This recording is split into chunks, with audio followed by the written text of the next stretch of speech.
This is SportsCenter with Elle Duncan and Kevin Nagandi. That's right. Consider us the meat in an NFL sandwich. Certainly on the turkey. If talk of PPRs and ADP gets you going, your fantasy is on the way. But before then, Swagoo already has some standouts, Kevin, from preseason week one. He's going to share those with us. Elle plus Dak Prescott and the Cowboys get a key teammate back in camp. But we first start with a developing story. NFL insider Adam Schefter in the flesh.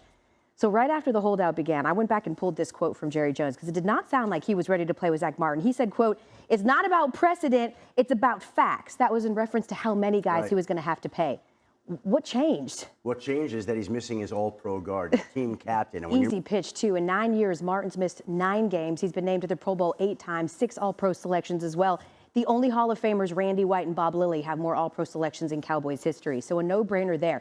Jonathan Taylor, as he looks for a new deal, back for the Colts after simultaneously rehabbing an ankle injury and engaging in a very public spat with Colts brass. So what's the latest there on why he's there? Well, he's there. News that you broke, Ezekiel Elliott tweeting that he will be joining the New England Patriots. What do you have for us there on that decision? Going back to the number 15 that he wore in college, and I can tell you this, the two sides have been talking for weeks, and there have been various points where the Patriots thought a deal was getting done. Zeke looked like he was getting ready to sign with New England, only to back away. But a short time ago... Significant upgrade for that rushing attack for the Patriots that was not there last year. Adam Schefter with the latest around the NFL. Thanks, Shefty. Thank you, Elle.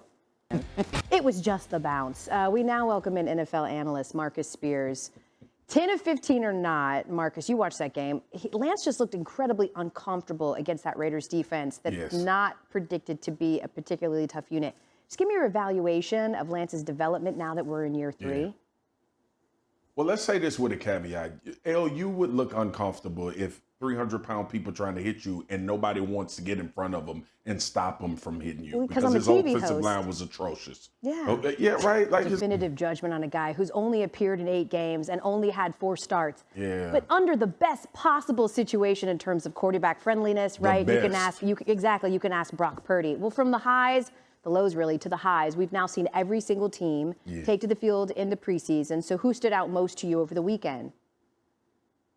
Listen, there's a lot of young players that play. Hill. Well, Cheetah's already taken. So what other fast cat are you going to make Jahmyr Gibbs? A leopard? I don't know. A snow cat? I don't know.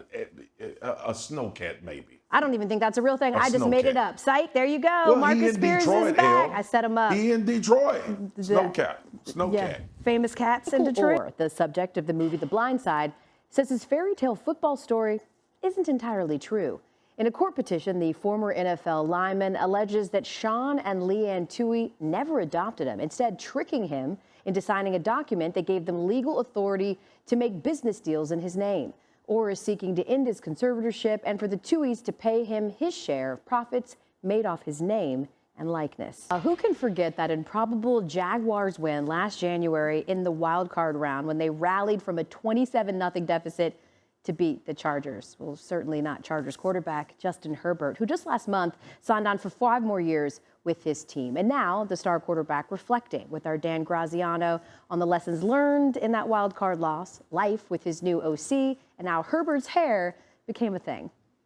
Oh, the only hair that Marcus Spears is flipping is a rabbit on the grill because he's country. You know, most people would assume, Marcus, that how far the Chargers go is almost completely dependent on what Kellen Moore, their new offensive coordinator, can get out of Justin Herbert. You saw what he was able to do in Dallas with Dak. How can he elevate Justin? Yeah.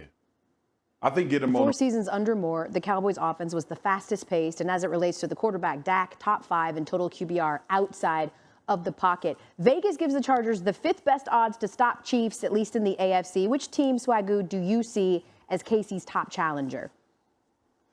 I got the Baltimore Ravens, and I know it's not the sexy pick. I know a lot of people They could use a boost there when it comes to those explosive plays. Last season, they were 5th fewest plays of 20 or more yards. That's exactly what Todd Monken was able to bring to Georgia last year. They led FBS in plays 20 yards or more downfield. Marcus Spears joining us here on SportsCenter with the latest. It's a great time of the year. The Little League World Series kicks off just 2 days from now, reminding us that 1 year ago in the Little League Southwest Regional Championship, Texas East pitcher Caden Shelton hit Oklahoma batter Isaiah Jarvis in the head with a pitch. Nobody could have expected the moment that followed or how far their message of sportsmanship would reach. Here's Jessica Mendoza with much more. So, you got a name for your fantasy football team yet? Kid Delicious. Cedric the Entertainer. That's what I did. I'm a grown blank man. Fantasy Football Marathon is next.